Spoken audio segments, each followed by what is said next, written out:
Welcome to Bout That Life podcast. We're here for episode 2. I'm Coach C.Collins. I'm Coach MJ, Mr. God-Given Talent. And welcome to the show. Hopefully we get right into it. Again, remember, this is basketball commentary about basketball and life and AAU and everything in between. We're just talking about the grassroots level, from the ground up. Today, we have a very super ultra special guest. Here we go with the nonsense already. my guy, Coach Tet, Mr.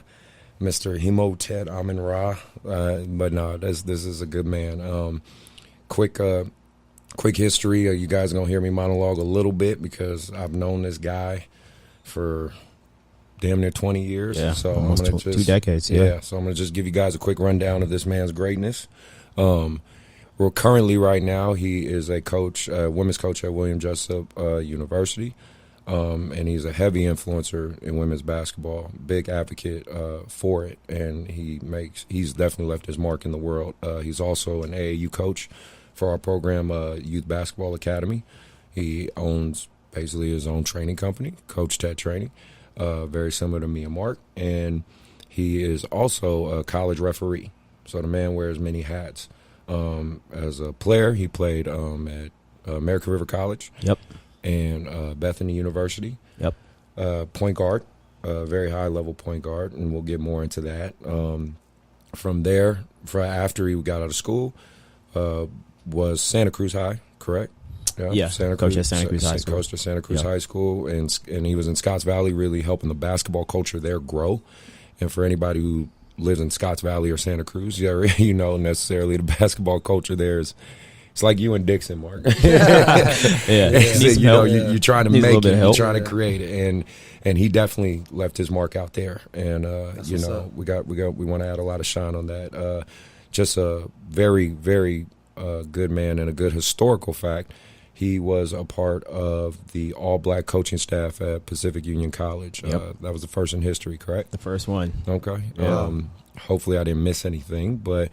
Without just my green M&Ms. That's all I was asking for. I know. Asked you for that. He got green bougie. M&Ms. He got a little bougie. I couldn't get my green M&Ms. I'm a little bummed about Well, that. true. But without further ado, let's introduce Coach Tet to the audience. We're happy to have him. Happy to have this guy here. So Tet, tell us about you. Tell us a little bit about you and your journey. Well, I was born from my mom. Let's see. But for real. Let's see. Started playing at 5, 1988. The only reason why I know that is because my mom actually, it's on my Instagram. She sent me a picture of the Oakland Tribune, and it had me at an after-school program. Nice. So it had me watching somebody shoot. So that was the first time I saw myself play. From there, met Kevin Johnson. Him and Manute Bowl came and did like the NBA cares for our school. Mm-hmm. So shout out St. Leo's and Piedmont. So yeah. So he came and they came and talked to us, and that was the first time I really was serious about basketball at that point, because I was like, okay, this guy can play basketball at a high level. Let me see what I can do with it, right? So fast forward to move to Sacramento, played at Salvation Army League. Over in Alhambra and Broadway. Nice. So played there for, I think 2 or 3 years.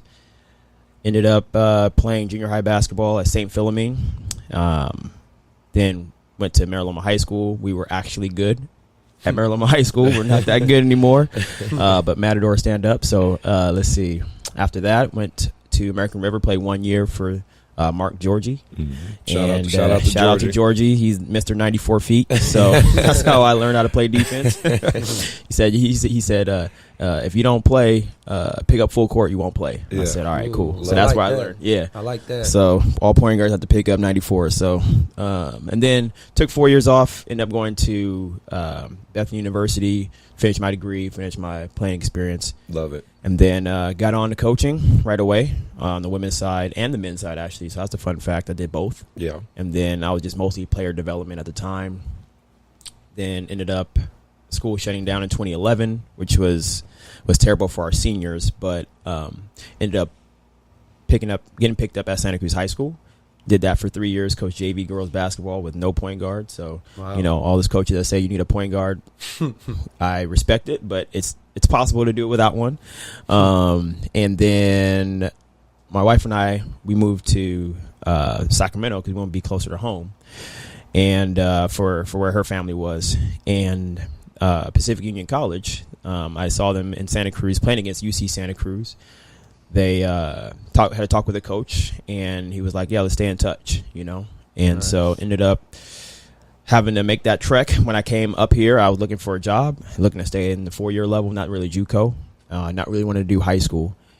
And then ended up getting picked up with PUC, and that was a journey for sure, because I had to drive an hour and 45 minutes to Wow. practice. Wow. Wow. Spent 4 years there, right? So So 4 years of driving almost 2 hours. That's Yes. dedication.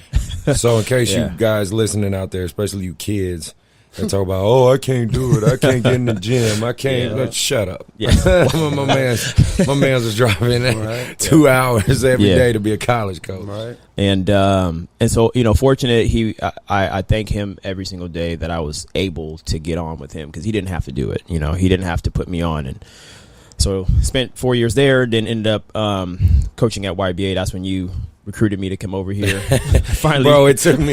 Right, let me tell y'all how long it took this man to really, Yeah. you know, come over to YBA, because he started out at Courtside. Courtside, Yeah. right? Okay. And he's super loyal to a fault. I Yeah. tell him this Yeah. all the time. I said, you're super loyal to a Yeah. fault. And it's a great thing, because you guys know loyalty is big. Yeah. At least it's big for me, for sure. For sure. And it took me to recruit him like 3-4 years. I'm like, dude, leave Courtside. They not gonna grow you. They're not gonna. And it's not that Courtside itself is bad, but Right. there's the guy that runs it and owns it is very, like, he's good with his bubble. Yes. And he doesn't want to expand it. Yeah. You know, I'm fortunate enough. I mean, look where we're sitting. I'm fortunate enough to have this because Ken G allows me and believes in That's what true. I'm doing, right? You Yep. got to have somebody. This whole concept of, you know, I'm self-made. It's bullshit. Someone has to believe in you. Somebody has to believe in you, for right? sure. And so I believe in him and the impact he's had on the women's basketball world. So it literally took me like 3 years of saying, dude, leave this. Yeah. Come on, man. Yeah, yeah. And finally he made that move to South Beach. And, Oh, you know. that's the comparison for sure. Brought his talents to YBA. Yeah. And it's been history ever since, man. Yeah, so came over here, and then it was my first YBA team. It was a B team, and I had some girls on there that I just wanted to scrimmage against girls that I knew out here. And one of the young ladies, Liz Gayweiler, who, like, she's like my little sister. Like, I love her to death. She coached with me when I was at Courtside with the Hot Shots Elite. And so she was there for that, like, open gym / practice workout, whatever you want to call it. And the assistant coach for Jessup at the time, Lexi Miller, she came to the open gym to play. And so all the what I normally have is all the girls, they introduce themselves and talk about, you know, what they're about and all that stuff. And so Liz gets up and says, you know, hey, my name is Liz. I played 2 years at Sierra, and I got 2 years of eligibility left. I'm still trying to figure it out. Right. Well, that was like, let me find out who this person is to Lexi, right? Mm-hmm. So we did the introduction. They talked to each other. She ended up going over there to Jessup, but she really advocated for me, like, big time. She's like, you got to get him over here too, because he's helped me a ton. And also a couple other people did too. Lily Haggerty, she did as well. Cause I've been working with her in the summertime, so she, you know, said something about it too. So it was dope. Like, I say it all the time, but, like, I'm literally a byproduct of people saying yes, you know, not me Nice. turning people away. So Nice. it's been a blessing ever since then. So I've been at Jessup for 2 years now, going on the third, and we'll see if we can win this national championship anytime soon. Splash on the championship. Okay. Let's get some drip on the Yeah, championship. God, Chris. That what the kids talk about, Chris? Yeah, that's what they talk Drip about. on the, okay. Put some drip on it, All right? right. Put some drip on it. You know, Splash. fun fact, I was just in my first TikTok today. Oh, wow. Yeah. Oh, My nice. first one. Uh-oh. I haven't So done old. TikTok yet. I haven't either. Mark, have you done TikTok yet? Nah. I feel like I haven't. that's just not for us. Definitely I'm cool not. off that. They were, I'm cool I'm gonna off send it that. to you. You're gonna be like, yeah, I can tell it's not you. Right. Yeah. So, I'm cool off that. yeah. So I think, Mark, you had the first question we wanted to throw at you. Yeah, so, you know, for me, you know, I've just been starting into this development, skills training, and I've been training a lot of guys, and not that I don't want to train females, like I want to. It's just everything that I've been showing, my videos and everything. That's just my clientele, and now it's starting to grow. I'm getting more girls, and so one of my things that I want to ask you, just because I know you're with your background and everything like that, I'm all about getting more knowledge from other people. Is what's your best advice when it comes to developing girls compared to guys? Is there a difference, or is there no difference? Okay, so there's different ways to approach it, I think, but I think you have to be you. Okay. I'm me. I just do what I do. But I definitely think you have to show women that you care. And care for me is an acronyms, right? So committed to the North Star or whatever it is for them that they want to accomplish, whether that be like on the court or off the court, like just show that you care, right? Have an amazing attitude, because attitude is everything. Be respectful of their background. So, there's people come from different stuff and different situations, but they're respecting the fact that they have an opinion of how they feel their life should be lived out, and then have empathy.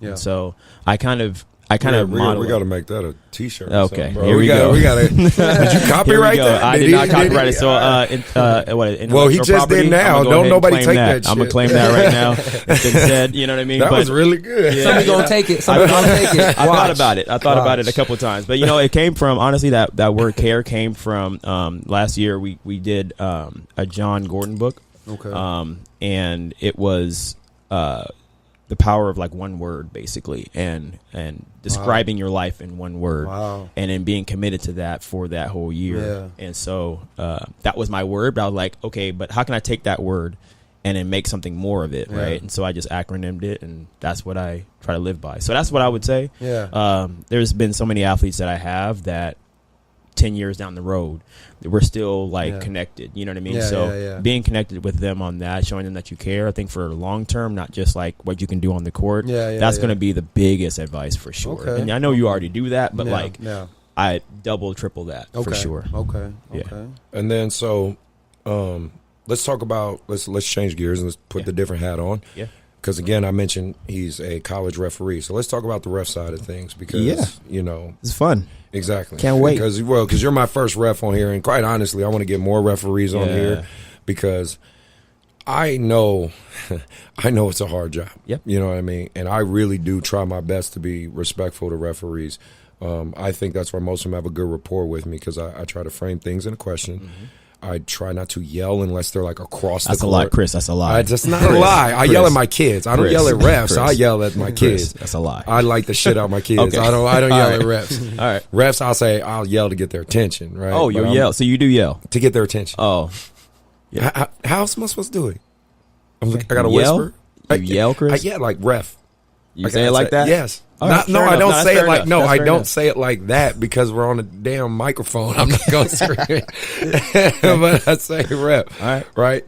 And so I want to get more of your guys' experience, because it is a tough job. Parents are assholes. Kids are sometimes They're passionate, assholes. Chris. That's what we describe it. That's what y'all want to describe it. Okay. This about that life. We're going to be real. Parents are assholes. Not all of you. Nope. But a good amount of you. There's a lot of passionate parents. Yes, that's good. Okay. Yeah, a lot of passion. But I really do want to talk about your experience. So in reference from, and you don't have to delve each one individually, but maybe you can give me an overall synopsis, like how you have to shift gears from when you're reffing a high school game, because I know you've ref all levels of high school, right? And you ref a college game, and then ref an AAU game, which could vary from third graders who can barely walk and chew bubble gum to super elite.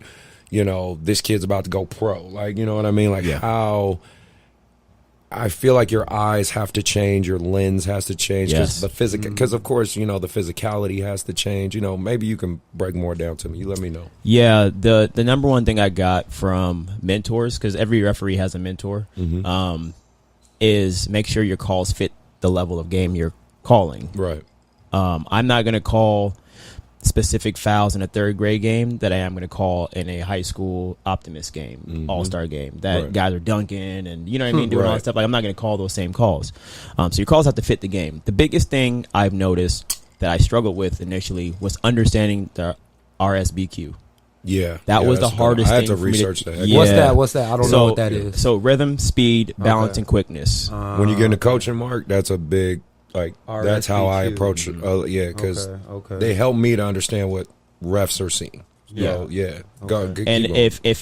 if anything affects it, if a player affects it, then you got to make the foul call, right? If it doesn't, even if there's contact, you Yeah. have to let him keep playing because it Okay. didn't affect the RSBQ. And that's very Wow. important. I hope people hear Okay. that.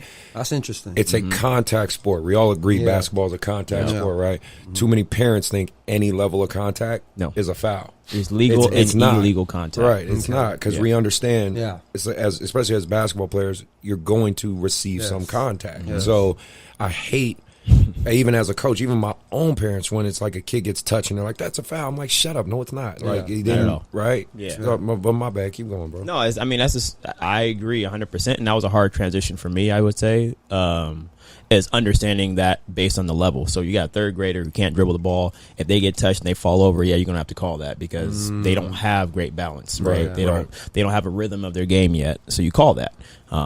Unfortunately, those games could take a long time, and a lot of people don't want to referee them. But I'm like, they still need good officials, right? Right, So, right. but fortunately, I was able to do an NCAA game, and I appreciated my signer for putting me on. That was difficult for me because even though it was like a D3 game, it still was like I'm doing an NCAA game. Like, and I had went from literally that year before doing freshman JV basketball to then doing college. Getting a, you know what I mean? That's So a that was big like jump. a crazy transition. So like, that's the biggest thing that I saw, the RSBQ thing. Like, for different levels, you got to call calls that are unique to that age level you're doing. So Yeah, no, Yeah. it's good. I mean, Mark, you got anything you want to? No, I mean, like I said, I'm just processing because that RSBQ. That's the first time I heard what that was. Yeah. I don't know what you guys were talking about. Yeah, like I said, Yeah. you get in this It's in coaching the rule book, world, too. like, That's the yeah, cool part. Yeah, I like you get in the that. coaching world, you start, you 'Cause know, it's funny because the whole contact, like as you guys know, as trainers, like we Yeah. teach how to initiate contact. Yep. You know what I'm saying, to get a shot off. So that's very interesting. Yeah. So, because it has to be like a certain level of contact, yeah, right? 'Cause exactly. It's terms I say, and my kids know it, that I coach. I jokingly say it all the time, but it's the truth. Is you got to speak their language, right? Yeah. That's my advice to all coaches. If you want, and people see it on my Instagram, I talk about this crap all the time. But it's like, if you want to approach a referee to get at least them to look at something, you Yeah. have to speak their language. Yeah. And you can correct me if I'm wrong, but the thing I always ask referees to look for is displacement, Yep. right? Impedance, Yep. and I think there's a third one. I'm not think excessive contact Yeah. or something like that. Yeah. Those are the three categories of, let's say, a foul. Yeah. Right. My guy's dribbling down court. Mm-hmm. He's allowed freedom of movement. Yep. Right. That's Sure is. That's the term. He's allowed freedom of movement. Yep. If a guy displaces him, Yeah. it's a foul. I mean, it's an easy foul, Yeah. but Yep. but that's relative to the level and the ref, right? Because my fifth graders, right? Again, like you said, you kind of could bump him and he's going to fall over himself. Like, okay, but let's say you're talking about my 16U guys that are super physical and dunking Yeah. everything. If they get bumped a little bit, like, get over it. It's Yeah. contact sport. Yeah. Like, you got to deal with that shit. You know what I mean? Like, true. that's why I tell people, go to a college game if you Yep. really want to see Please do. physicality. I mean, NBA is super physical too. I'm tired of people thinking the NBA so it's not soft. Yeah, it's called tighter, but it's called not tighter, but overall it's not soft. It's not soft at all. If you go to an NBA game, you see those guys are Yeah. 200 plus pounds hurting each other. Like, you know what I'm saying? Like, Elite athletes. Yeah. right? Like, in the highest physical peak, they fuck each other up. Yep. Like, you got to know that. So, I guess that leads into my next point with you, Ted. You wear a lot of hats, very similar to me and Mark. Yeah. You know, Mark's family man, runs his company and grinds his ass off every day. Yeah. He's damn sure becoming a really, really good videographer. I be seeing your Trying. shit. Yeah, Trying. man. I I see see your too. shit. You be seeing it. I be Yeah. seeing the Trying. GGT Yeah. Productions. At first, it started off with like this little watermark logo, and now it's all like, whew. GGT. I'm waiting for some dude with a deep ass voice, you know, like the guy from Avengers. I just use iMovies. I haven't got, you know what I mean? I haven't got to his level yet. All right, so. I'm waiting for like the Dragon Ball Z guy on the next episode. Yeah. You know, I'm waiting on that. I'm waiting on repetition. Right, no, and it's like, so he wears a lot of hats. You know me, I wear a lot of hats. Yep. You clearly wear a lot of hats. How do you balance it? How does it work?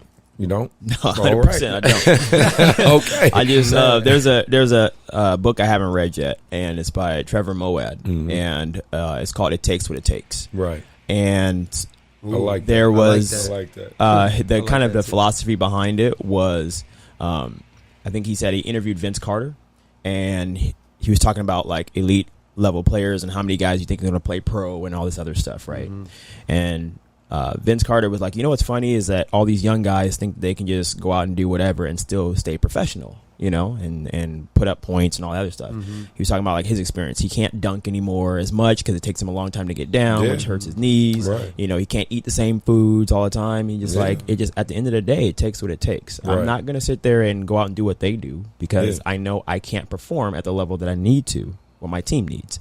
Right. So to answer the question, like, I don't have balance, you know, and but I do what I have to do in order to get what is necessary. Nice. You know what I mean? So to get shit done. Yeah, at the end of the day. So, you know, for me, it's like I want. There's things that I do want to do though. I want to be around my son more because I mean, growing up in a single family home and all that stuff. Like I want him to grow up with his dad around more. Right. But the ill part about it is that he's grown up with both parents, and so like that's the trade off for me. Is like I'm still able to get some stuff done, but he's also growing up with both mom and dad. Nice. And so like that to me is a win for sure. Yeah. So that's kind of how I guess you could say think about it. You know. Yeah. No. This is great. I guess then the last thing is, you know, what's the end game? What's the goal? What's Tech gonna be 10 years from now, 5 years from now? What we got? I don't have my doctorate degree, so I'm not gonna go super crazy into it. But you know, for me, it's what's really important is, especially for African Americans, is that we have infrastructure for stuff. Yes. You know, I would love to say that, you know, I originally started, I wanted to coach with USA Basketball. Like that was a big thing for me, just because I got a chance to see people that I train and work with, people that are family for me, end up playing with USA Basketball. So that's dope, you know. But like I said, okay, what does all that stuff do, you know, at the end of the day? And so, especially in these times of what's going on with, you know, businesses looking to give money to black organizations, I'm like, where's our infrastructure so that money goes somewhere so we can help, you know? And so like that's, at the end of the day, it's kind of what I'm interested in right now, is making all these connections so that there's avenues for young athletes or young black people to be able to kind of filter into. Because if that's not the case, then I feel like my life it hasn't done what it needed to get done while I was here, you know? Nice. So I just want to make it better for my son and for his kids if he has some. So that's kind of the end game. But as far as basketball wise, like USA Basketball would be nice. Just because that's like, I rationalized it before. The platform is the pros got to try out for USA Basketball. So like, even though NBA, WNBA is great, like USA Basketball is above that. Yeah, like people have to try out, you know. That's true. So I don't know what capacity that would be, but I would love to work with USA Basketball. That would be nice. All right. Yeah. Well, I mean, you know, with current events going on right now, and you know the way basketball and sports training, everything's had to be adjusted. Obviously, mainly speaking to COVID. You know what I mean? Because it's everywhere, and it's just going to be a part of our lives, I think, at least for the next year or two or couple years. You know, what can you tell me if you research or any little bit of what you think, and obviously same with you, Mark, is you know, how has COVID affected women's college basketball? I mean, you know, has there been protocols in place? Is there going to be a season? Are they planning on starting it later? No preseason? I mean, anything. Like, what have you found out? So we keep hearing a bunch of different stuff. What I do know is that most of the NCAA, NAIA, they've shortened the seasons. By what percentage is kind of like in debate still. They've thrown some numbers out there, but it's still in debate of what they're going to do. I think you can expect between 6 to 8 games less, you know what I mean, at least. So you're talking about going into December-ish or January, maybe even, you know, depending on how many preseason games you get. I know for NAIA, we get 32 games at least we get to get for maximum. That's games played as well as scrimmages and exhibitions, right? So we'll get at least 32, but it could be reduced, you know what I mean? And there's been some numbers that have been thrown out, but again, it's nothing in stone yet. And then I know NCAA, at least D2, they had a percentage reduction as well. But again, all that stuff could change, like literally in the next month, and it could be like, oh, we're going to go back to normal. Everything is good. Like, I don't think that's going to happen, but you just don't know, you know? So, but there's been a reduction on a lot of stuff. And so for a lot of players, they're just like, what am I going to do? Like, this really sucks. And I'm like, well, that's great, but you can only control what you can control, you know? So get in the gym, stay in the gym. Literally it. Train. You know what I mean? Or outside. So, yeah, I mean, yeah. So, like, there's going to be a reduction in games for sure. And I would be hard pressed to not think they would not have conference games, because there's some like super conferences out there that got like 14 teams. Yeah. So you're playing 26 games right there, you know. Wow. So I would say at least conference. I don't know what the JUCOs are doing, because they've flip flopped and they've tried to figure stuff out. But yeah, I would say at least, you know, 6 to 8 games is probably going to be has that affected recruiting? Because I know you work on that side, so it has. Okay. It definitely has. Because everybody's, you know, afraid of what isn't going to happen. They don't know, you know, what's going to happen. So for them, it's a difficult thing to, you know, say, yes, I'm going to sign up and play for you, but I don't know if I'm going to get a season. And that's I can understand it. And we tell them, like, we get it, you know, but you know, are we only doing that for hoop, or we want to graduate too? Right. You know what I mean? Like, that's kind of the real big thing. And you just happen to play basketball and you get a discount on your education. But, like, it's really about, like, graduation. That's really what it's about. And job placement, if that's what you want. Because the reality is you're going to probably get 4 or 5% of girls that play past college. Yeah. That's the reality. So 95% of y'all are not going to play pro. Like, that's fine. And it's probably even worse for the boys. Yeah. Like, you can go and make 6 figures easy. Yeah. Right? But you, like, it doesn't mean that you're not a professional in something else. It just means that you're not playing basketball. Or you can just hoop on the weekends or play semi-pro or do something. You know what I mean? You have options, but don't think because you don't play pro, like, all of a sudden you're a failure. Like, that's actually the opposite. So, but yeah, so that's why I try to encourage a lot of the girls, especially anybody listening to, like, you're going there to get a discount on an education, whether that's 100%, 50%, whatever the number may be. You're getting a discount on education. You know, so. No, that's good. Yeah, that's what we tell them. No, and I like that. So if you want to come to Jessup, you know, hit me up. You know, we got roster spots. So there you go. Splash for Jessup. No, that makes sense. No, man. I mean, I like that, and I like the terms you're using and the things you're saying, because, you know, and that's piggybacks on the last thing I wanted to ask you too was, you know, you're a college coach. You know, we as train, and that's kind of the great part, unique part with your side, like, me and Mark as trainers, you know, even just guys who played high level, played college, whatever, cumulatively, like, we could tell these young men and women all the time, like, this is what college coaches are looking for. This is what college, and it still feels like sometimes they think we're bullshitting them, you know? So since he is a college coach, I want y'all to hear, like, this is what a college, so I tell my guys there's typically 3 things that college coaches are looking for. One is coachability. Yep. Right. 2 is attitude. Yep. Right, which I get, you know, circles back into coachability, but it's mainly, but, you know, that's all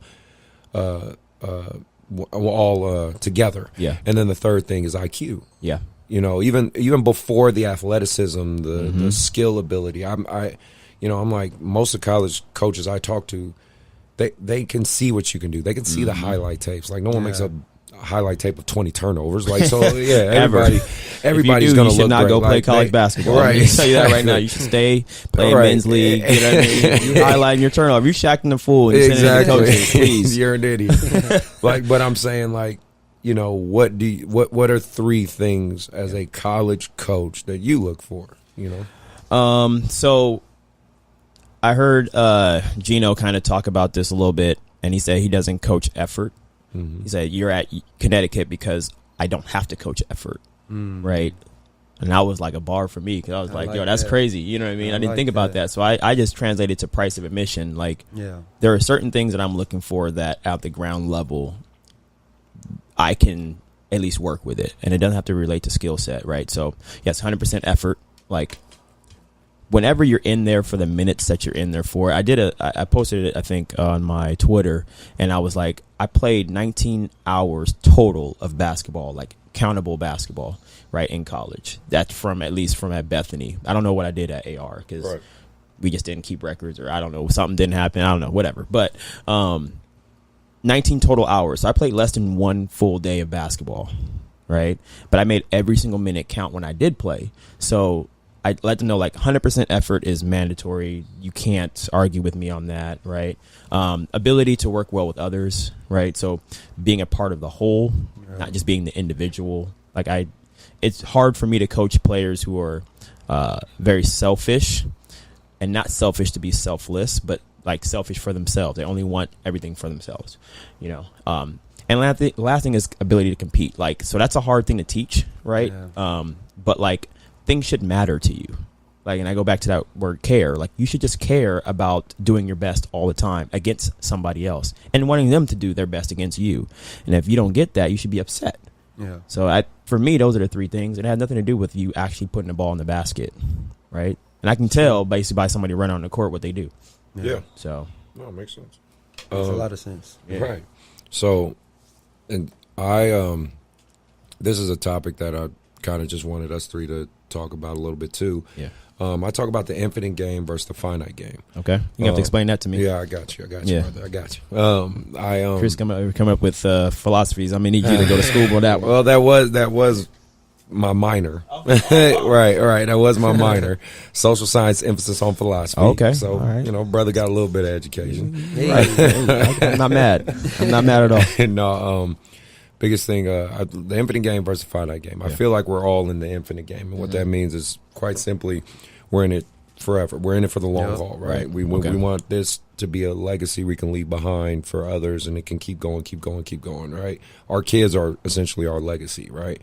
But even then, we still want things. I think most people in this world want something that will be remembered. You know what I mean? It doesn't have to be super big. It could be something small. It doesn't matter. But we typically want something will be remembered by. You know what I mean? For sure. And there's those who are in the finite game. Okay. And the finite game is basically Aristotle created this concept, and Simon Sinek is a great motivational speaker. I listen to him all the time. He kind of evolved into it. So I'll do the quickest version. Basically, it just comes down to, like, he said this story of Apple and Windows, right? Apple and Windows. He said Apple's always pretty much the leader in all electronic everything. Computers, phones, everything, right? Android's always Windows and them are always trying. Microsoft's always trying to beat Apple, right? Which doesn't make any sense if you think about it. Like, they could be themselves. Exactly, right? And that's the difference with the finite or the infinite and the finite game. Infinite game, we're always competing with ourselves. Right, like I'm always trying to think, how can I be a better trainer? How can I be a better coach? And of course, you have what's called the friendly rival. The friendly rival is someone you look at and it motivates you to be better. Larry Bird and Magic Johnson. That's the concept of the friendly rival. Right, where it's not destructive to you, but you can't help but like fuck, I want to be better than you. Like you know what I mean? Like I want to be better than you, but at the same time, I still respect you too damn much. You know what I mean? Like, and the friendly rival's healthy. That's healthy. But pure rivalry, hatred rivalry, that's when it's destructive, right? To yourself. Not because now you're fixated, because again, you're Windows. You're fixated on beating Apple instead of being great. And guys who understand the infinite game is, like, today's a great example. Just had the AAU tournament, right? At courtside. You won everything. So I didn't win everything. Shout out to Chris for winning everything. Shut up. I didn't win everything. Right? So C.Collins. Zen master. So must be nice. Shut up. Okay. So I three of my teams won, right? But my fifth grade took some L's, right? Took an L. And there's this expectation that all my teams always win. They should win. They always win. They always win. do. Shut up. But I'm just going off of what I see on Instagram. Okay, Chris. fair enough. All right. You see it as a ref too, right? Ain't nothing wrong with that. Nothing wrong with that. And so, but what I try to explain to coaches and other people is I'm in it for the infinite game. Yep. My 5th graders are developing.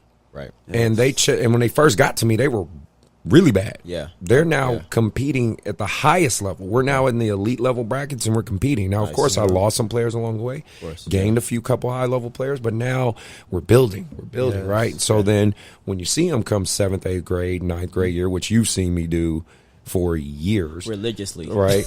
Then they're like clockwork. You know, people are like, where this random fucking talented ass kid coming? And they're like, oh, he been with Coach Chris since 4th grade. Like, you know. Showing up every day. And again, what I accept is and know is there's going to be times, there's going to be periods where my teams suck. Yeah. They're going to get blown out by 30 or 40. Yeah. They're not going to be that good. Yeah. But I'm in it for the infinite game. Yeah. Right? So while the coach is over there cheering and hooting, hollering, super like, yeah, we got him, we beat him. Yep. And then I play that same coach with the same team 2 years later, and he can never beat me ever again. He's wondering, how did that happen? How did that happen? I'm saying, because I'm in it for the infinite game, dog. You're in it for the final. You just won a game. You won one game in 5th grade that got you a 10-cent medal. Don't get me started, Chris. Right? That man. So it's like, okay, congratulations. Me, I'm in it to develop these guys for the infinite game so that when they're on their signing day for college, they're ready to go. Yeah. So I was just curious what you guys' thoughts on kind of that whole concept. For me, it's funny that you said, because ever since you've brought that up, I remember I saw it on your story, and I actually, like I said, I'm a type of person, like, I soak that up. I start doing my research when you know when you put that, and I've been using it. And when you, for example, when you talked about the friendly rivalry, that's exactly what I do in a lot of my group sessions. You know what I'm saying? So with some of my top guys, like I kind of instigate in a way, you know what I'm saying? Like, hey, you know, this guy, he's been putting in a lot of work. Like, hey, I need you to make this shot. Or, hey, if we're going to go ones today, he's been beating you the last couple of weeks. Like, you know, and it kind of sparks something, you know what I'm saying? And then, so I do that a lot. But then when you talk about the whole, you know, of course, I'm not a coach, but like last year, you know, when Marcus started doing the open runs, I would always, you know, Marcus always likes to stack his team. You know, he'll play. He do? Yeah. He do stack his team? Shots fired to Marcus. Stop stacking your team, Marcus. You know, he got his pro guys. Shots fired, Marcus. I'm going to reload that. Marcus always got his pro and college guys. He gets lobbed to everybody. I'm like, okay, so all right. Yeah. So, you know, last year, you know, when I first, you know, I was in this area for the first time, I met Marcus, you know, and of course, remember, I'm from Dixon. Well, I'm not from Dixon, but a lot of my kids are from that area. Right. I would take all my high school kids to his runs. Okay. You know, I would play too, you know what I'm saying, just to kind of, you know, coach and play at the same time. We would get our ass whooped, right? But that's the thing, like the whole infinite game. Even though, of course, I want to win, you know, that's why I would try to play, you know. But, you know what I'm saying? But I knew that for them to get beat on like that, and go back to their high school teams playing against college and pro guys, the same kids that I have now that are going to his open runs now this summer, look at the film. You know what I'm saying? Look at the film. I got shout out to GGT. I got my kids, you know, going 94 feet at an open run. Love it. Some of the older guys are like laughing. That's fine. You know what I'm saying? Going 5 in a row. Like, these are high school kids. Right. You know what I'm saying? But it's because I took them last year. And I remember Marcus, he'd be like, man, stop bringing your high school guys, man. I was like, nah, bro. Like, I know what I'm doing. You know what I'm saying? And so now it's like you see that. Because like I said, the same mindset of what you're talking about is like, you know, I'm not really tripping about, okay, we're gonna lose. My guys are gonna get their butt whooped. Because I'm talking to them, reminding them about the long game. You know, so now it's like they're confident, like, oh, when you gonna take me to another Marcus open run? Like, all right, every Monday after we get our work in during the week, I'll take you. So that's why, you know what I'm saying, when you talk about the whole infinite game and everything like that, like I've actually been taking that to heart of just, you know, what I want to do with my players and everything like that. So yeah, that's what I think about it. I love it. What about you, Tetris? Yeah, so let me think. There was a quote that I heard. So we're reading a book called Chop Wood, Carry Water as a Team. Bro, you read a lot of books. I don't. Chris, I'm gonna need you to let me be great right now. You're right. I am gonna let you be great because you are. Shout out. I should get some pay. I should get paid from these books that I'm recommending to while we're at it. But I know, right? But so yeah, Chop Wood, Carry Water we're reading this book by forgot forgot the gentleman's name, but for the YBA team, and it talks a lot about the process, right? Right. And about how everything that you do needs to be intentional. Everything you do needs to make sure that it has a purpose and that you don't skip any steps. And I think that's where I am in my life right now. But the ill part about it is there was a quote that said, nobody gets to the top of the mountain by accident, right? Like nobody falls to the top of the mountain. You have to take every single step as carefully as you can, be as intentional as you can. And so that's what we've been trying to do. That's the super long game for sure. And like I said before, like I'm committed to what is she going to be 10 years from now when she's out of school, working her job. I had a kid that actually hit me up I coached her for 2 seasons in a rec league in Santa Cruz, right? And she was 9th grade and 10th grade at the time. So she hit me up. She texted me, and she's like, hey, I didn't know if this is your number or not, but I just want to let you know, like, those 2 times you coached me, I learned more from that than my D-Row crew team, D1 crew team. And I forgot where she went to college. It's somewhere in the Pac-12. But she was doing crew, which is basically rowing. And she said she learned more in those 2 years than she had learned ever from any coach that she's ever had. And I was like, that's the testament to playing the long game for sure. Like the stuff you're teaching them, they might not be ready for right there. Yeah. But like now she's going to be a nurse. Like she's going to what's the name of that school? Penn Medical School. I think for some for nursing, I think, or something like that. So yeah, like those moments is what I live for. Not the we win our rec tournament. Like that's great. If we win it, like we get the little medal. It's $1.57. That's the trophy chasing. Yeah, but like the fact that she calls me up or hits me up 10 years from, like, that's dope to me. You know, that's what I do. That's powerful. That's what I do. So we're gonna go into our more controversial segment, right? Yeah, this is the fun stuff. Chris, I'm just let you know right now. I'm Switzerland. Okay, here we go. So, of course you are. I'm a of great course neutral you are. guy. That's fine. You be Switzerland. I'll be North Korea. Oh God. And we've been banned. The FBI is gonna be coming in right now. Thanks, Chris. Exactly. Thanks. Jeez, man. All right, so. Okay, the biggest thing, first topic, fellas, let's talk about it. Why does the WNBA suck?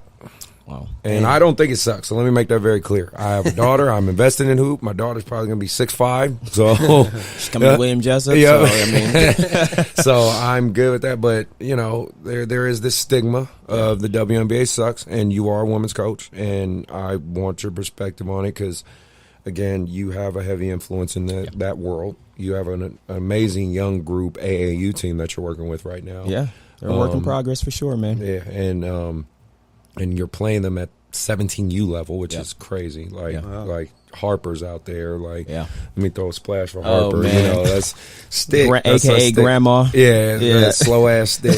That's my girl. But you know, she's no. I mean, what you do is very amazing. But you know, with the again, when I mean the word suck, I mean overall, like, why doesn't it generate revenue? Why is it not getting the fan base? Why is it, you know what I mean? Like, that's the question I'm posing to you guys, like, because I don't think it sucks. It's just, I'm just saying the overall term. And before we get into it, let me just throw a few numbers out there just so we get our minds and context right. So right now, currently, the highest grossing player in the WNBA is Dewana Bonner. Right, and she grosses 127,500,000. Right, Steph Curry gets 34 million. Clearly, drastically different. Right, drastically different. Okay, but let's go to attendance. Okay. Right, because again, I don't. This, even though this is a podcast, is opinion pieces. Let's put some numbers. Let's put some facts to some real shit. Let's just WA attendance per game. Okay. WA attendance per game is 6,535, right? And this is just overall average. Yep. Average attendance for NBA games is 17,750 per game. More eyeballs. Like, and let's also talk about ways we could potentially fix this, right? Like not. I mean, we'll probably agree for some stuff, disagree with some stuff, but maybe we can come up with a couple solutions and just talk about it. So what do you think? I understand what you're saying by it sucks. What sucks for me is that more men aren't involved as a fan, not as a somebody who takes their daughters to the game. Like, take your sons to the game as well to see strong women compete, right? Because your mother is strong. She competes every single day when she works. Like, you're just supporting another avenue of that. I had an opportunity in 2006 and 2007 2008 actually, to be on the scout team for Sacramento Monarchs, which was a great opportunity. Wow. I met a lot of great people during that time. And the part that stuck out to me the most, why I went into women's side even heavier, was because I saw the work that they put in every single day. And that was with Tisha Pinachero. I think she's Sue Bird's all-time assist leader, but like she's top 3 assist leader. Rebecca Brunson, Yolanda Griffin, like Hall of Famers, you know what I mean? Like very, very good players. Nicole Powell, who's actually who's at Grand Canyon University now. She's at, I believe it's UC Riverside now. Like just really, really good players. And I watched it every day. And I was like, why, one, do no men know about this, right? And the men that were there were, they're interesting people. Just put it that way. I think some of that had to do with, you see strong females that can go, and so you're trying to holler at them, you know what I mean? And it's like, no, respect their profession. Yeah. They're out here working. This is not a time to get at them. Yeah. You know what I mean? We're trying to help them prepare for the next game. They just got done winning a championship 2 years ago. Like, we don't need to be getting at them on the court. We need to be helping them. But seeing them like work out and play, and Chris had a chance to go with me multiple times to that. Yeah, so, I remember when we did those Friday. Yeah, he was not one of those interesting guys. So. No. I kept things real cool. No, they came at me, man. Bro, we went to the Monarchs. I swear, it was Yolanda was guarding me for me. Bro, she's like 6'4", 6'5", throwing her elbow in my chest, and don't care. Right, and didn't give no fuck. She was like smooth out. I ain't gonna lie though, I lit their ass up a few times. I had hella threes on. They was getting hella mad. You did. They didn't have no centers that could shoot threes. Right. You know what I mean? Like, it's like, who this random light-skinned motherfucker? Yeah, I was like, bro, but them girls could play, man. They could play. Real talk. There was one situation, I always talk to Tisha about this, or I used to comment about it all the time, but we were running a late game situation, and she was on the left side of the court, and so normally she will back you down, turn, and go off a ball screen, right? So she did the same thing, got me to a certain point, like on the wing, turned her head like she's going to use the screen. I went for it. I'm almost at half court, like trying to jump the screen. Yeah. She gets all the way to the basket, drop it off, they win the game. Ooh. Everybody went crazy on me, right? Ooh. And I was like, okay, at that point, I need to check myself. You know what I'm saying? I thought I was Mr. 94 feet. I could pick you up. I could turn you. Yeah. And so I give her that all the time. I'm like, she's the only person that I know, male or female, that took me like that. Like, took me out of my shoes for sure. Yeah. And so, like, that's when I knew, though, like, that more men have to support the women's side of things, and that we need to have more advocates for it. So I think that's one of the reasons why. I think too, well, the next generation coming up, shout out to Jiggy Izzy actually, because she's I've been in communication with her for the last couple of years, her and her brother Marco. She's part of a new generation of women's basketball players. I would say 3-4 years from now, that those numbers are gonna go way up because everybody's watching women's basketball. The younger girls are getting better, and the NBA kind of went through the same exact thing. You know, they had to get younger, and because they had a lot of older guys in it, right? So I think that's going to happen now for sure in the women's side. So I think that's part of the reason why I think when the WNBA started in '97, it was like, okay, this is cool, but like we don't know how to take this. And you know, WNBA being after 20 years, they figured it out, and they said, okay, we got to appeal to a younger market. And so now they're doing that. But I think the male support has to happen more. So I think something that I want to touch on is, you know, rest in peace to Kobe. He started planting seeds. You know, I feel like, you know, especially before his death, like I think that's what really, you know, like you said, 3 to 4 or 5 years from now, you know, he was really just a big advocate, you know, with his daughter, not just with his daughter, like he went straight into coaching girls. You know, so and he trained them. You know, just studying him, he a lot of his philosophies he did with his AAU team with his girls. Yep. You know what I'm saying? So I think that's big for sure. Knowing that somebody like that, you know, just really was passionate about that. And the crazy part about it is, like, NBA players, they support WNBA like They crazy, do. right? do. But the common fan does not, Right. You know, and so like they can only do so much because they're focused on themselves, Right. But like if you watch, you know, NBA players supporting, going to the games, rocking their jerseys, all that stuff, like it's the same exact thing. I literally went, I think it was on either Women's Slam or Overtime or something like that, but. There was a bunch of people in the comments going crazy, and I'm responding to all of them because I'm like, I'm not about to let y'all just go crazy on the WNBA women's basketball game. It got to a point where maybe they thought I was like spam. You know what I mean? And they said, "Oh, you can't give me more comments." You know what I mean? I was like, but I was like literally defending everybody because I'm like, "No, that's not right." Like they were talking about, you know, get in there, make sandwiches. You know what I mean? Like all that crazy stuff. And I was like, "Oh, are y'all serious? Y'all talk to your moms that way?" For real. You know what I mean? Like that's in essence what you're doing, right? And I'm like, if you have a daughter, did your daughter know you talk about women that way? Like it's crazy. When I used to go to an open gym at Courtside, I used to bring 4 women every single time, right? Because one, I knew that the men were not going to pass to them. I was going to do that, right? And we would go out there and whoop people all the time.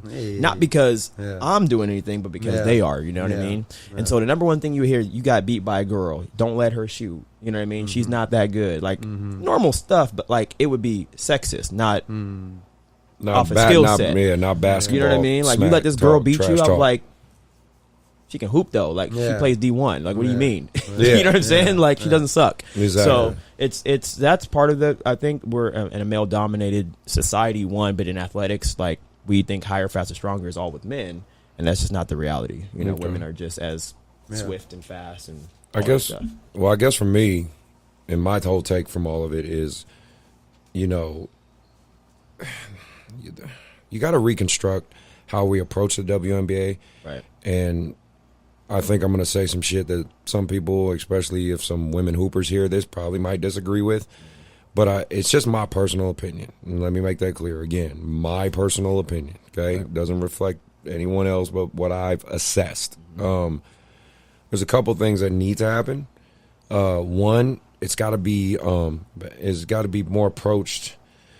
It's got to be more approached with a business mindset, and because that's what the NBA is. Yeah. At the end of the day, it is a business. Yes. Of course, I certainly believe there's some cheating going on sometimes, like because it gives more market value. I believe it. I'm sorry, I do. And do I think it happens all 82 games? Absolutely not. But you do look at that Sacramento Kings. Lakers, what was it? 2001 or no? Was it 2001 or 2002? But it was. We like, know when it was Vlad EC. I mean that shit. It's been proven too. They cheated straight up, and that's because obviously there's more market value in LA than Sacramento. That's just the numbers. So when I look at the WNBA, I'm like, okay, you got to reassess this as a business. To me, if they focus more on the W and less on the NBA, it would be successful. And let me explain that. What I mean by that is, and this is just my opinion. This is stuff that's on average. This is stuff statistically proven. On average, it's safe to say men are bigger, faster, stronger, period. I mean, let's really break down what basketball requires. It requires athleticism, speed, power, strength, agility, right? On average, men are better at that than women. I'm not saying all. I said on average, right? So we have women playing a sport that inherently their bodies just aren't built for, right? For the average woman, okay? I think if you adjust some things to make it fit more of a woman's physiology, right, she can then perform better. And I give you guys a tangible example. I think if they shorten the court up by 5 feet, 5, maybe 8 feet, you get more fast break play. They move faster. They look quicker, right? It's like when you put third graders on a big 94-foot court. Sure. It just doesn't look right. It looks too slow, way too much space because their bodies are too small, you know what I mean? But then you could, like, you know, a court side, they have that little kid court, but you put them on that little kid court, it just looks aesthetically more pleasing, more normal. Okay? I think they should lower the rim. It's another thing I think. I think they should lower it to 9 feet. Not even speaking on college. I'm talking about pros because it's a business, right? Okay. Imagine how many more people watch if Brittany Griner was drop step dunking on chicks every fucking night. True that. That's just. But can she do that on 10 feet? No. Not to say she can't dunk at all. That's clearly not the case. She can, but she needs a certain circumstances to do it consistently. Right? I need a fast break, full head of steam, nobody in front. Imagine if the rim's 8 3/4 or 9 feet. She's drop step dunking every night. There's a few girls drop step dunking every night. And of course, there's the anomalies of these girls that are super athletic. They're coming out there. You see them more and more. Yeah. But I'm talking about let's take away from that and just look at the business. Okay. If I'm an owner and now I'm getting more fast breaks because the court's smaller, I'm getting more dunks and more athletic ESPN top 10 moments. That's when you get TV contracts. That's when you get more shoe deals. That's when you get more people in the stands because it's not just fans, right? NBA makes more of their revenue from the television contracts than they do necessarily people in the stands. Right. That's how the stadiums make money.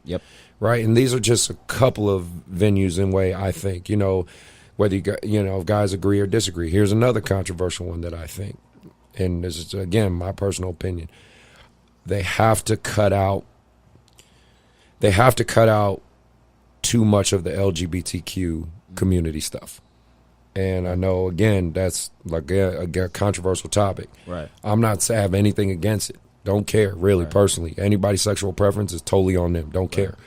What I'm saying is, at your sporting events, right, think about what Colin Kaepernick did. He kneeled at the very beginning of the football game, and that's it. That's the only silent protest he did. Yeah. And it was a fucking shitstorm.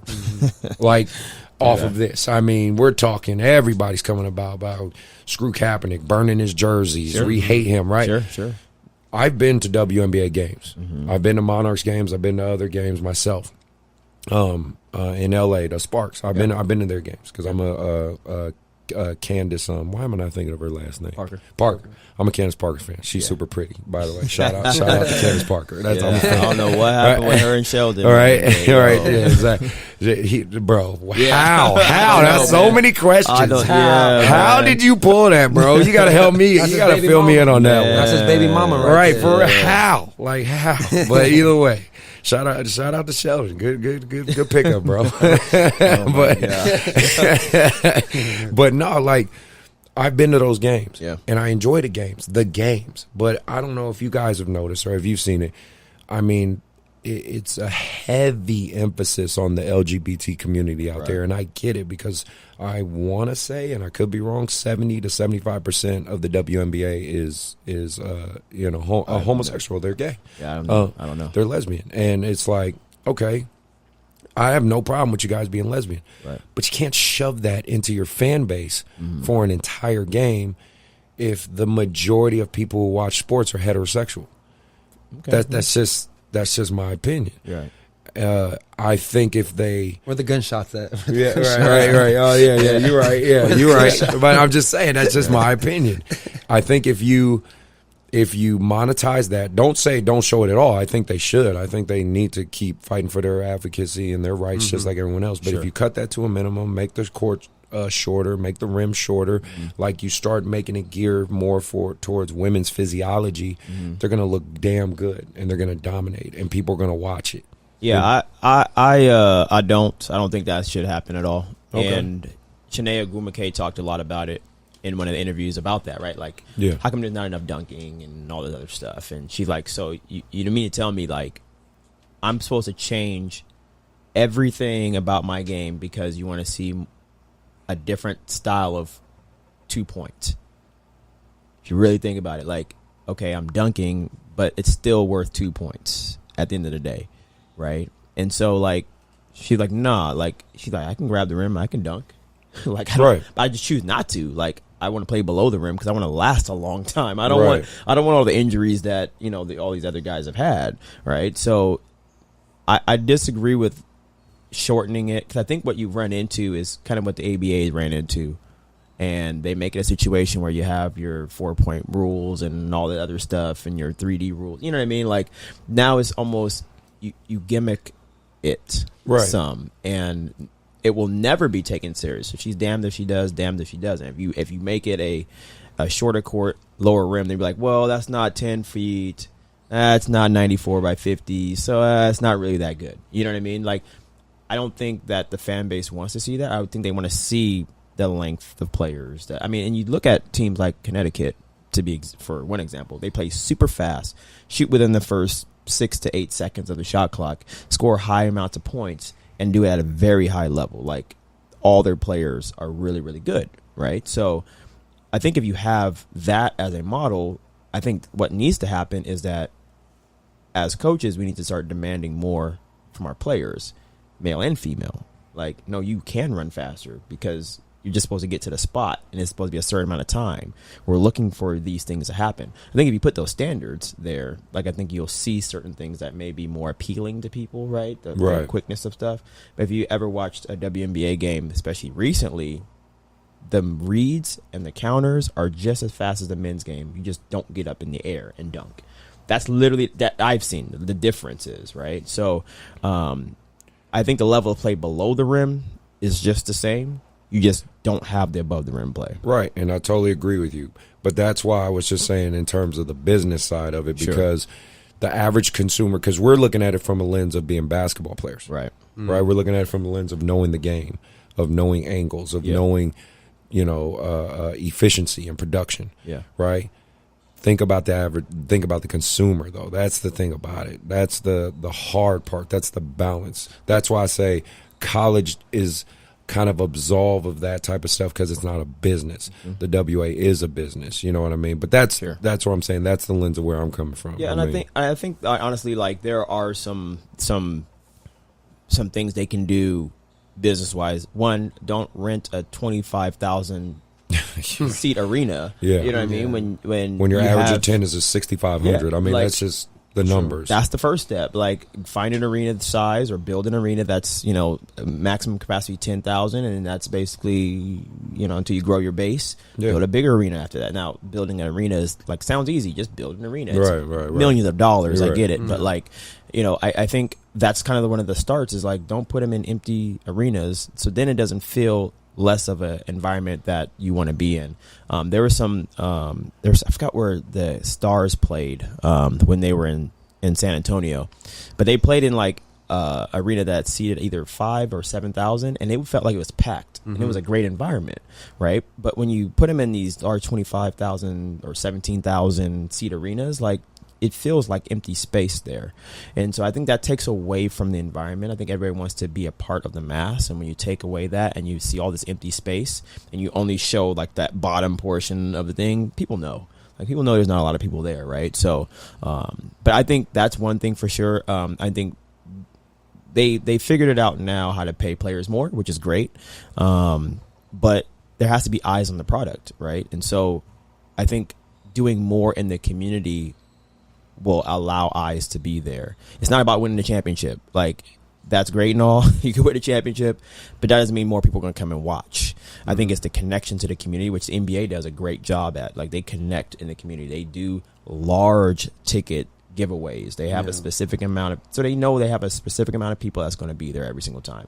The group sales. I mean, I don't know. I forgot which team it was, if it was Seattle Storm. But they have one of the few teams that really sell out because they're in Key Arena, right? So where the Supersonics used to play, right? And so they fill out their arena because they have a huge basketball fan base in the Northwest. Nice. But then, let alone, not just that, they're the only professional basketball team to watch up there. You know what I mean? They have in Washington, they have Gonzaga, they have stuff like that. But like, they don't have a professional basketball team, and so they're the only show in town. So people come and watch that. I think that's really important as well. But I think finding a way that, and to comment on your LGBT thing, like, it's one of the questions that I've been trying to figure out, what direction they're going. WNBA is going. Yeah. I don't know. I don't know what direction they're going with that, but I do think that advocating for people's rights is very important. I agree. We have a lot of that in the NBA. Yeah. So I think it's definitely important to put that out there.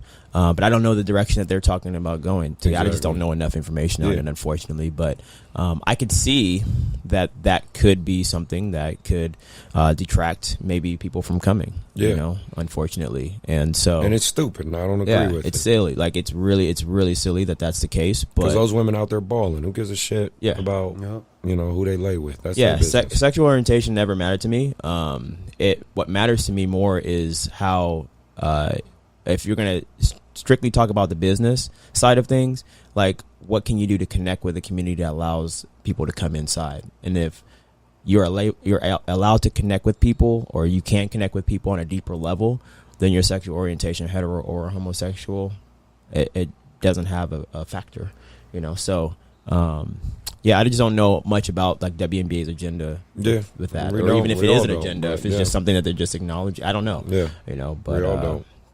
But no, I could see that, because I mean that's one of the things that I didn't know going to a WNBA game is seeing as much of I want to say it's Pride Month, isn't it? I think it's Pride Month. So I wasn't aware of that, but I mean I have family members that are homosexual, and I support them 100%. So like for me, it's a sexual orientation doesn't stop me from going to a basketball game or stop me from interacting with people. Exactly. And shout out to Coach Carte for that. Give a splash for her, man. Carte boy. She getting your ass, bro. She getting your ass. Got no filter. She love don't that care. woman, man. But I never been to a WNBA game before I did the WNBA Monarchs, and it was wild to me when I went there. I just wasn't involved in the environment at all. I just did not know that there was a lot of homosexual women and LGBTQ. I didn't know that at the time, and then I opened my eyes to it. I'm like, oh, okay, well, that's it doesn't stop me from going to the game. It's just an element of the game, and so. Yeah, I don't know much about it though. Honestly, I haven't done a lot of research on it. Well, I mean, sorry, Chris. No, I don't need research on that, kid. Sorry. I'm just telling you my thoughts. That's okay. all. Mark, did you have anything else you want to add? To kind of get away from the whole seriousness, and I was just thinking about it. What I'm saying? Well, I told you we got to talk some real shit sometimes, man. We got to. Maybe you can answer this, Chet. Like when you were talking about the whole physiology of men are just more bigger, stronger, faster. On average. Because if Ronda Rousey fought me, she gonna beat my Chris. So, she might be my. So like my question is, maybe it's a dumb question or not, but it's like, then why are the size of the basketballs different? Like why? Like what is the reasoning of that? Sure. So one of the things that I struggle with a lot was calling it a men's or a women's ball, right? The reality is it's not. It's an intermediate and a full size. Okay. That's the terminology for it. So sorry if people call it men and girls and boys ball, but the difference is that the hand size stays the same and it stops growing, right? Whereas men, they continue to grow. Their hand size gets bigger, right? So that makes sense. Yeah, and physiology wise, yes, men are stronger, so they can play with a heavier basketball. They can shoot it. Or otherwise, you're gonna throw that, intermediate ball all over creation. So, that has something to do with the physiology for sure. But there's a reason why in 6th grade, like kids, don't play with the full size ball because physically they can't handle it. It's too big. The ball's too big and it's too heavy. I don't know why they don't all play with a full size. In fact, but in the 3-on-3 world, the basketball is the size of the intermediate, but the weight of the full. Really? Yeah. Wow. So that's in the 3-on-3 world. That's so the men and the women play with the same size basketball, and it's the same weight. Wow. Okay. So if they went to that model, I don't think that would be a problem. I just think you have guys like Kawhi Leonard or Michael Jordan whose hands are like through the roof. You know what I mean? And so that's that can be kind of the issue. But I think that was interesting when I found that out. Like, wow, I did not know that the 3-on-3 ball was the same size regardless. Wow. So that's a step in a positive direction for sure. For sure. So all right, and switching, to the next thing. I mean, something that I kind of wanted to talk about too, since we had some AAU weekend time, and I got a couple texts from the director of the courtside thing, Elijah, and he was saying, "Shout out Elijah One." Yeah, definitely shout out Elijah One, good dude. Yeah. He was telling me or showing me texts from other directors that wanted to I think I've told you this numerous times. I'm gonna say hate YBA or want to beat YBA. He knows now that he's in it how much. Chris, we're good. Everybody don't mind me. Yeah, right. They don't mind you. Yeah, but I get a lot of and they literally text him like, "Man, I want that light skinned coach with the tattoos or that dude Chris like super descriptive." Right. Yeah, they're like, I want that coach, man. Like, and to me, I laugh about it. I take it as a compliment because I feel like if they. A lot of coaches would never probably say it or admit it, but I do feel they look at me as their friendly rival. You know what I mean? Like if I beat that guy, it gives me validity. You know what I mean? Yeah. If I beat his team, it validates my team, and I'll be that standard. You know what I mean? It's like if you beat Coach K or if you beat Phil Jackson or Greg Popovich or whatever, like you get that like, yeah, man, like I'm in a step in the right direction. I'll be that. I don't give a shit. Like it don't matter to me because ultimately I just want the kids to have fun and grow. But I wanted to talk about that, just coaches and trainers, kind of piggybacking like we did last episode, coaches and trainers that have these type of, where it becomes more, where it's not a rivalry, it becomes more just hate, like just venom and hate, and it starts to translate into their kids. You know what I mean? Because these kids, they start basically trying to like mind manipulate them into hating you or into hating this organization or, speaking bad to parents, trying to get parents to hate this organization. I really hate. And again, I know you know this a lot more than me too, because we're just more attached to this AAU world. You might know it in the training world.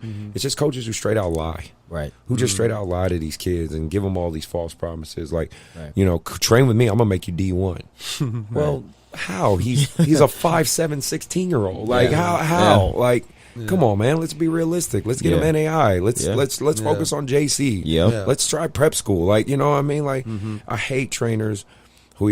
Coaches who either lie to get the bag, or they just lie to fit their own ego or their agenda. And there's plenty of organizations on that women's side who do that. There's plenty of organizations on my men's side who do that, and I'm sure you run across plenty of trainers, Mark, who do that. So just trying to get you guys' thoughts on that. Well, wow. Okay, so I'm trying to be politically correct. He ain't like me, y'all. I'm gonna say your name. I'm gonna say your organization. I don't give a damn. Chris. I'm trying to be the example. You be the example. I'll be the asshole. Okay, it's cool. That's why we work well together. So, for really the biggest thing that I tell a lot of the parents, I said, look, if you have McDonald's, Burger King, and In-N-Out, you can choose either one of them. They still serve burgers at the end of the day. So In-N-Out might work better for you. McDonald's might work better for you. Burger King might work better for you. I just know what I'm doing and how I'm trying to do it. So if you want to roll that way, we can do it. If you don't, more power to you, but I got these kids to focus on. So I can't help you out anymore. Not that I don't want you to be successful, but I got my 10, 11, or 12 kids that I got to focus heavy on, right? So, like, if there's time, then I'll help you out. But it's a big if because I'm fully invested in those people that I have. And in a training space, I haven't ran into it as much because I'm actually so I frame myself more as a holistic development coach, I guess you can call it, where I don't do like drills on specific stuff. I work on concepts basketball wise, and I just say, okay, we're going to rep this a ton of times, and then the next month we're going to work on a different concept and rep it. So anybody can come in whenever, they can join. Like I've tried to more go that route. Before I was more like, I'm going to just teach you the skill set stuff, and then I'm going to be the one.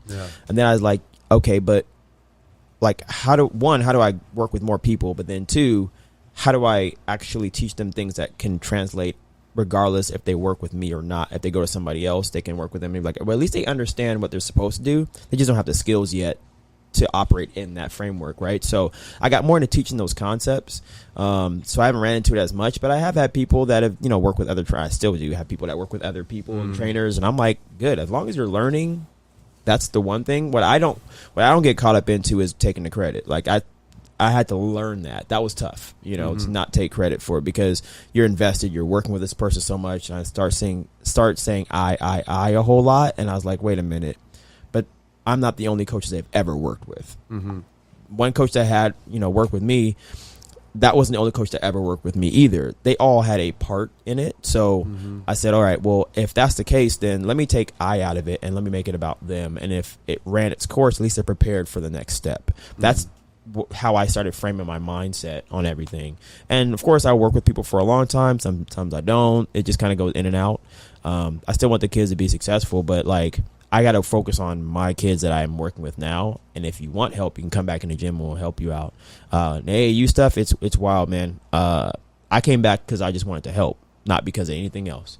I got tired of kids coming to college and not having certain things. And so instead of me saying, man, these kids don't have this, and that, in the NAI, you can coach club basketball. You can train kids. So I said, all right, cool. I'm going to come back and do it and help. And there's been a lot of interesting conversations that, coaches from the outside looking in have with parents, and I get screenshots of stuff and I see it and I'm just like, well, I can understand why your daughter's good. You know what I mean? But I'm not saying that you're not going to get that from somebody else too. Just understand like what I see her needing to do, plus what her coach has said, because I actually email coaches, their high school coaches, and be like, hey, I'm working with your daughter, or not your daughter, but your player this summer. I would love to know what her role is going to be next year so I can integrate that into what we're doing, right? And I update them as well. I'll send them an email, say, hey, all the stuff that we're working on, this is what we're doing, this is how we're progressing through everything. So I want them to be part of a process as well, right? And that's not for everybody. Not everybody wants to communicate with those high school coaches. I get it, but they go back to them. They don't come back to me. I'm not the only person that's a part of it. So I try to include everybody, and if it works, great. If it doesn't work, then that's kind of on them. But I've got a lot of since I've been doing this, everybody's been like, that girl's really, really good, she should come play for my team. I'm just like, well, I don't own you. So you can go. Like, I'm not mad. Just understand, if you go there, though, like, walk in there with a plan. Don't come in there expecting everything. Like, have a conversation. Make sure that coach cares about where you're going to be 4 years, 5 years from now. Because if you're not, you're going over there for vanity. You're not going over there to actually be helped, So that's the only thing I can promise them, is that I care. Yeah. But I can't promise them anything else. If they work hard, you get the opportunity. Yeah. But I can't promise anything else from there, Yeah. What about you, Mark? What about your experience? Well, last week, not to go back into that story, but, I told you my little, because like you said, like, I feel like, because I'm not necessarily with a coach with AAU and everything like that, I haven't really experienced anything like that, because I'm, as just a personal individual skills trainer, I'm focused on just the kid and, of course, the family. Yeah. But I've noticed, because, because where I train at, it's not big. Like, I'm not in SAC, I'm not in the Bay. So Dixon, Vacaville, I've noticed that, a lot of what I do, especially when I've just started, I would help kids who've never had a trainer, who've never had the opportunity, like their parents ain't going to drive all the way to the Bay Area or SAC to find a trainer. That, I have a few kids where, I've worked with them, I've spent time with them, a lot of time where they've never experienced anything like that maybe their high school coach, there's some envy, thinking that, oh, well, okay, well, because in a way, not saying that maybe it makes them look bad. It's like, how do you not develop a 6'8" kid that's in Dixon? Yeah. I'm not going to say no names. But you're better than me. But you can put two and two together. But it does equal 4. Yeah, but if you're listening to this podcast and you know me, you know who I'm talking about. But just shots fired on me. Yeah. So it's like when you have a kid, who's 6'8", that lives in a small town, but yet he's not developed, and you don't play him, and who knows? Like I say, I'm not gonna put race in it or whatnot, and then I just reach out and just want to help him, and you see the development, you see the videos, because all the family members see it, all the people in town see it, and now there's this kind of tension where it doesn't have to be said, but it's like, I'm just doing something that you didn't do for almost 4 years, right? Or maybe another kid who's, he has potential, but yet, a lot of trainers, I feel like, want the kids who are almost there compared to starting from scratch. Right. Yeah. And then I've had patience. Yeah, exactly. Man. Exactly. Jesus, and then say, started. and then, say I work with a kid and he starts blowing up a little bit. But okay, I'm not from the area, you know. But that kid is from this area, though. You know what I'm saying? Like making it seem like, you know, I knew he was good. Yeah. But it's like, okay, well, you know, there's a big gap though of when, like I said, and I appreciate how you are. You know, you're very, very humble. Yeah. I'm very, very confident in what I do, and I feel like that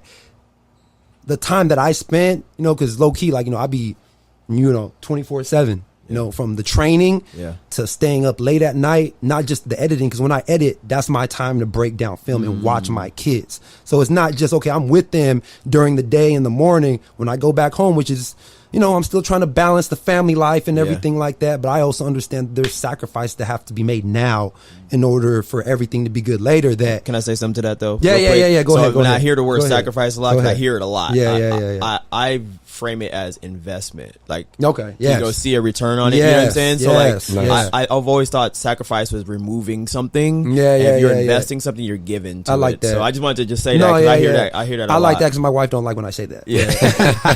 You're like, man, I'm investing into our future. You feel I'm gonna start using that now. I think, you know, she'll start understanding that. She'll get it right away. But yeah, man, like I'm very confident in what I do, and I'm a person that will do maybe too much because I'm not about money. You know, I don't have to edit film. I don't have to make these videos and this and everything like that, because I use that for that individual player. And anybody else who sees that, if that inspires you, then okay, then you know what I'm saying. So I've noticed that, and you know this, when you start getting some success, you know what I'm saying? Like, I don't have to say anything. It's just the work that I do. But for some reason, you just start feeling these different type of vibes from certain people. Everything changes. Exactly. But it's the good still outweighs everything. Right. And so that's kind of, you know, like I said, like for me as a trainer and me just starting up, I've been doing this for 2 to 3 years. I've noticed that where it's like, you know, I'm really just passionate in what I do. So it's like, you know, why are you hating? You know what I'm saying? It's like, so that's me about that. So that's what I can't even imagine being a coach. Oh, bro. Like, oh my God. It's wild. Like, I literally, and I smile at it and I laugh at it because I get why the coaches are doing it. I understand that they genuinely feel that they can help. And I never tell a parent not to go there. I'm super like, yeah, do whatever you want to do. Like, it, to me, that's, if you feel it's better to go over there, go over there. Just understand. And I saw this quote, I think it was on Instagram or something like that, but it was like, the grass is always greener where you water it. And I thought that was super duper important. Like, if you don't invest into yourself, of course it's not going to be good. It's not. It just never is, right? So, but if you go somewhere else, and again, it might match the level that you're trying to get to. So, for example, I've had conversations with players that currently play. I'm like, look, you might have maybe 2 years with me before somebody's going to really want you, right? Like, that's just the reality, and I'm okay with that. Like, I get it. My job is to prepare you for that, though. Like, so I'm trying to teach you everything, get you the mentality, get you to understand, go through all that tough stuff. Because when you get to that step and you got to go perform, you don't want to have to go through that then. You want to go through it now when you're younger, and it doesn't really, like, it doesn't add up to where you lose out on opportunities, right? So that for me has always been important, and it's a different way to look at it. And the parents looked at me like I was crazy. They were like, wait, you don't want to coach her for the next 4 years? I'm like, I would love to coach her for the next 4 years. But the reality is she's going to be nice in like 1 or 2 years. So, like, go get that. Like, you don't have to worry about my ego on that one. My job is to get her where she needs to get to, you know. So I always have the end in mind and what people want. And sometimes I know they're gonna have to spend more time with me. Sometimes I know they're not gonna spend much. By the time they get these couple pieces, they're gonna be off, and they don't need me no more, right? So, and that's the key part. The word you said, ego. You know what I mean? I think that's the biggest part for a lot of these coaches and trainers. They put a lot of their ego into it, and because of that, that's why ultimately I think a lot of them fail. I mean, or they try to portray themselves. I love the trainers that I see that try to portray like shit is sweet when it ain't. You know what I mean? Like, come on now. You know you're struggling. You know certain things ain't in place. Like, just be real with your audience. Be real with your kids. Be real with your families. And things will go well. I mean, that's just honestly, at least the philosophy I think it works. You know, I think that's why it works for me as a coach. You know, you got all of Placer, Yolo County. No, Yuba false. County. That is false. You don't? No, I don't. I train a few. So all right, so this is the thing that I got. This is the bone I got to pick with you, Chris. Okay, what's the bone? You out here lying to the people. I'm not lying people to listen to this, and people live in different counties, right? And they're gonna be like, "Wait, he didn't list my county." Exactly. You train everybody in I don't the train surrounding everybody. areas. I don't train everybody. Chris is all right if you train everybody. I don't understand. train everybody. I train a good amount of kids because I get them from different. from different areas. Okay. A little Yeah, bit, all right. a little bit, but not as many as you make it out to be. That's not on your IG story. All right. I just do. I think I do what I can do, the best that I can do. See, yeah, you said you were not Switzerland, and you're playing the middle role right now. I'm not playing. I'm tap dancing like Cam Newton right now. Man, Tap dancing for sure. No, man. Like, man, you know me, bro. At the end of the day, I just get tired of. All I hate is when coaches lie to these kids and shit, man. Like, I had a kid who, man, I tried to straight up, like, this kid's nice. His name's Bryson Shackelford. Y'all better remember that name because this kid gonna fuck around and go D1, right? Shout out to Bryson for sure. I gotta give him some dog on that one because he's a dog for real. Like, came to me, played with this past weekend with the 16U and killed it. Had hella dunks, was out there nice, like, and I tried to take him from Lake Show straight up. Like, no offense, Lake Show, but I wanted this kid. Sorry. And he turned me down. Okay. And I mean, when I talk about I threw some shit at him that I thought was like, he gonna say yeah. I was gonna get him a spot on the Under Armour shoe circuit West Coast Elite team. Wow. Brandon Cole's team. You know, Okay. Brandon. Brandon. I had a spot ready for this kid. Like, he would have had everything free. Okay. Fly out everywhere. Just so y'all understand, this 16U team they got at West Coast Elite has a billionaire parent. Not million. Billionaire parent on this team. Right. They were going to cash out everything. Right. And he said no. Wow. He said no. I said play for West Coast Elite and me at YBA. Everything's done. Everything's paid for. And he said no. Because he had been with Lake Show for like 2 or 3 years. He's really close with the coach. Okay. And you know what? I said, man, I respect the shit out your loyalty. Yeah. Because I really did play the devil right there. I was like, man, sign the contract, bro. Sign the contract, man. And he said no. And at the end of the day, I respect the shit out that kid for that. Yeah. I really do. Yeah. You know what I mean? You have to. And I respect Lake Show as a program. I mean, there's certain programs, I'm not gonna lie, I have no respect for your program. Right. Like, if you want to play against my teams, if you want to get all the smoke, whatever, like, man, I don't care about all that because I don't respect your program because I know how you move. Okay. I know how you lie. I know how you you try to make girls girls or guys feel like shit because they didn't play for you, and you put all this guilt on them, and you put all this. Well, why are you over here? Like, I don't respect none of that. That part sucks. These You're are an adult. children. You're At an the end of adult. the day, You these are should not be children. I'm manipulating not going to people's make brains. a super high level 12-year-old feel like shit because he doesn't want to play for me one weekend. Right. What do I look like doing that? Like, no. I said, man, you want to hoop somewhere else? Go have fun. Right. Go have fun. Tell me how it was. Shoot me a text. Let me know how you played. Like, that's what I'm going to say. Yeah. But there's not a lot of coaches that move like that. They do a lot of inappropriate, especially as the kids get older, 16, 17. They say a lot of inappropriate shit. Yeah. They talk down. They curse at them. I've seen texts. I've seen the type of shit. I've literally had coaches talk about me from kids that decided they rather play with me than them. Sit there and be like, well, you know, he's this, he's that, you know, he gonna try to fuck your mama. He gonna try to, you know, he don't have no college contacts. Wow. He gonna like, I'm like, Yo, that's dude, wild. I've never met you. Yeah. Like, how That's do you wild. have all this knowledge about me? Yeah. You know what I mean? And it's all incorrect. Yeah. Because anybody who really knows me, as you have, because we've been friends for 20 damn years, like, you know what I'm all about. I'm about working my ass off and about these kids. Yep. You know what I mean? Yep. And our friendship's newer, Mark, but I'm pretty sure you can tell that that's just all I'm about. That's why I'm here. Right. Yep. And that's crazy to me. And so that shit I can't respect. But this kid Bryson and what he did, man, I was like, you know what? I gotta respect that, man. Can't even be mad. Can't be mad at all. I mean, No, that's good. so we're gonna go into the segment, the not a good fit story. You know, that's the not a good fit segment. Okay. So I got story time. I got another story time for y'all boy. for the not a good fit segment. There we go. Not a good fit. Yeah, not a good fit. So had this kid, right? His name's Chris. We did a scrimmage last Monday. right? Did a scrimmage of the top 16U guys. I put one team on one side, one on another. Okay. The team that I kind of in my mind thought would win beat the other team by 40. Ouch. 40 piece their ass. Ouch. So Chris comes to me. I'm like, because I told him, I said, man, I think you need to play at the 17UC level so you get more opportunity and more burn. No, he doesn't like that. He gets mad at that. And unfortunately, his mom enables this and kind of reinforces this. So what happens this very weekend? He gives me the loaner jersey back, and then he's playing for Rose City. Literally the team we played last weekend. He is now playing on that team. And then we go ahead and play this courtside tournament. And what happens, my 16U team, after, I had to make those moves, and he obviously cut himself because I didn't have to cut him, we win the whole damn thing. Ouch. Right? Blow everybody out, win by 20. His team goes 0-2. Right?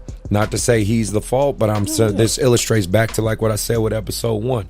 If you're not willing to let your kids take an L, then maybe it's not a good fit. If you're not willing to let your kid learn through the process and trust the process, then maybe it's not a good fit. Sure.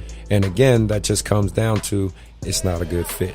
Yeah. Right? And that's just another little tidbit, little story of the life of an AAU coach that I just wanted to share with y'all. Because if this kid might have stayed, played that 17U, who knows what could have happened. Yeah. But instead, he's like, I'm taking my ball and leaving, and I'm going to go do my thing over here, and now we'll never know. Yeah. Right? Yeah. So, whack. right. So, with all that being said, man, I just wanted to say, Ted, thank you for being here. Yeah, thank you. Thank you very much. Hold on. Before we go. What's up? Are you going to give me my green M&Ms? Hey. I'm just saying. Can we stop being bougie right now? Can we stop being bougie? Look, you got the Coca-Cola. I did get still Coke. it's half full. Well, I had a little bit of Hennessy with my Coke, Okay, so well, I'm feeling good. Kids. What do you mean, kids? I'm an adult. I can drink. I can't drink and chill out. I just want some Coca-Cola. Okay, Chris. well, That's all I'll I hook you up wanted. with some Coke, man. And then But I did get the water though, so I appreciate that. I just didn't do. get the green M&Ms. Okay. So I wish I would have had that. I will try to do better as a host. Please. But I think you've been an amazing guest, and especially being my first one, because again, I'm still new to the podcast world, just like everybody else. But no, you've been doing some great stuff, man. I really appreciate you being here. I appreciate your support, and you've always been super supportive of everything I do, and I'm always super supportive of everything you do. It's all love, brother. Like, you one of my best friends, and I'm just glad you're here. I really am. I'm glad of what you're doing, what you're here. Mark, you got any words, bro? Appreciate meeting you, man. Yeah. I've been following you. You're actually very inspirational, very knowledgeable. So like I told Chris, I'm just soaking up everything when I'm around you guys to help elevate and inspire the people that are around me. So thanks for being on the show, bro. No, I appreciate it. Everybody follow me at Coach Ted on Instagram, at Coach Ted tweets on Twitter.